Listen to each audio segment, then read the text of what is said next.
আসসালামু আলাইকুম শিক্ষার্থীরা, তোমরা সকলে কেমন আছো?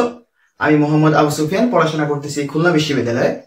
এবং তোমরা যারা এইচএসসি 25 শিক্ষার্থী আছো, তোমরা যারা এইচএসসি 25 ব্যাচ পরীক্ষা দেওয়ার সামনে, তোমাদের জন্য একটা খুবই গুরুত্বপূর্ণ একটা ভিডিও নিয়ে চলে আসছি। এইচএসসি তে ইংলিশে একটা ভালো নাম্বার, ইংলিশের লেটার মার্কস পাওয়ার জন্য খুবই গুরুত্বপূর্ণ একটা ভূমিকা পালন করবে। এবং সেই ভিডিওর টপিকটা হচ্ছে, দেখতে পাচ্ছ, গ্রাফ এবং পাই চার্ট। গ্রাফ এবং পাই চার্ট তোমরা অনেকে লিখতে পারো না, এর বেশ কিছু টেকনিক থাকে, লেখার কিছু সিস্টেম থাকে। সেই সিস্টেমটা আজকে তোমাদের দেখিয়ে দিব, যাতে করে তোমরা এইচএসসি পরীক্ষায় 13 অথবা 14, কারণ 15-এর ভিতরে স্যার 15 তোমাকে দিবে না, হাইয়েস্ট মার্ক যেটা 13 অথবা 14 মার্ক তুমি যাতে গেইন করতে পারো, তার জন্য আজকে পুরো একটা ডিটেলস আলোচনা তোমাকে করবো। তো ভিডিওটা তোমরা না টেনে একবার প্রথম থেকে দেখতে থাকো, ইনশাআল্লাহ তোমরা গ্রাফ এবং পাই চার্ট লেখা পুরোপুরি শিখে যাবে এবং সর্বোচ্চ মার্কসটা অর্জন করতে পারবে। তো চলো ভিডিওটা শুরু করি। দেখো, আমাদের লেখার নিয়মটা হচ্ছে, প্রথমত আমাদের 3টে ভাগে ভাগ করতে হয়। কয়টা ভাগে? 3 ভাগে ভাগ করতে হয়। তার ভিতরে প্রথম ভাগটা হচ্ছে, দেখতে পাচ্ছি, ইন্ট্রোডাকশন অথবা টাইটেল লিখতে হয়। এবং ইন্ট্রোডাকশন টাইটেল লেখার পরে সেটা হচ্ছে ডেসক্রিপশন পার্ট। তারপরে আসে হচ্ছে আমাদের কনক্লুশন পার্ট। এই 3টা প্যারাগ্রাফ তোমাকে লিখতে হবে, মানে 3টা প্যারা লিখতে হবে। প্রথমে টাইটেল, একবারে খাতার মার্জিন কাটার পরে প্রথমে টাইটেল 1-2 লাইনে, ডেসক্রিপশন পার্ট, টোটাল পাই চার্টটা বর্ণনা করতে হবে, গ্রাফ চার্টটা বর্ণনা করতে হবে। তারপরে কি জিনিস, সেটা হচ্ছে কনক্লুশন পার্ট।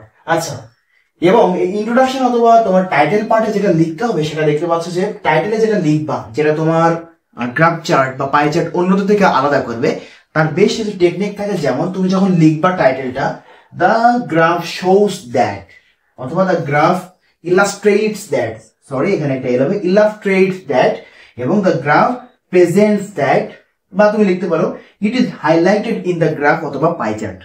সো এই যে জিনিসগুলো আমি বললাম, the graph shows that, the graph illustrates that, the graph presents that, অথবা it is highlighted in the graph অথবা পাই চার্ট, এই জিনিসগুলো লিখে তোমার যে টপিকটা থাকবে, প্রশ্ন লেখা থাকবে এই টপিক, ওই টপিকটা তোমাকে লিখতে হবে।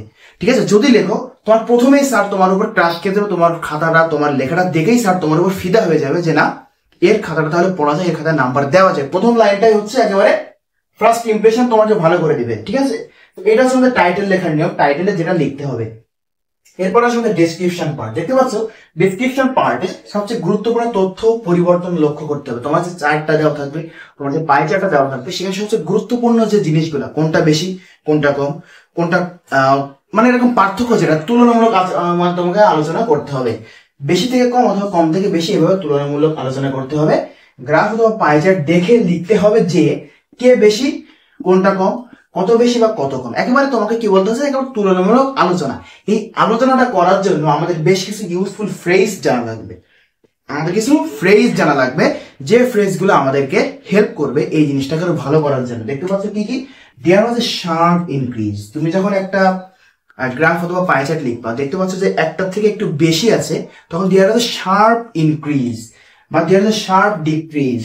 ইট ইজ the highest অথবা lowest percentage on অথবা is a steady growth অথবা decline, a steady growth অথবা a steady decline, মানে একেবারে ধীর গতির, মানে গ্রোথ হচ্ছে বা ধীর গতিতে কমতেছে, এই জিনিসগুলো লিখতে হবে।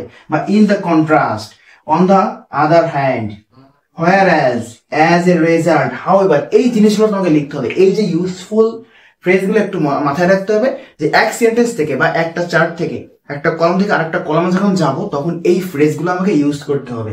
এরপরে দেখতে পাচ্ছ যে আমাকে বেশ কিছু গুরুত্বপূর্ণ শব্দ মাথায় রাখতে হবে। মেজরিটি, মাইনরিটি, রিমেইন স্টেডি, এই জিনিসগুলো তোমার কি করবে, গ্রাফ চার্টকে সুন্দর করবে। তুমি যখন একটা থেকে আরেকটা বর্ণনা করবা, একটা থেকে আরেকটা পার্থক্য করবা, লিখবা খাতায়, এই জিনিসগুলো তোমার খাতাটাকে একদম সুন্দর করে, তোমার গ্রাফ চার্টটাকে সুন্দরভাবে উপস্থাপন করবে। ঠিক আছে? এবার আসে আমাদের কনক্লুশন পার্ট, একেবারে লাস্ট পার্ট।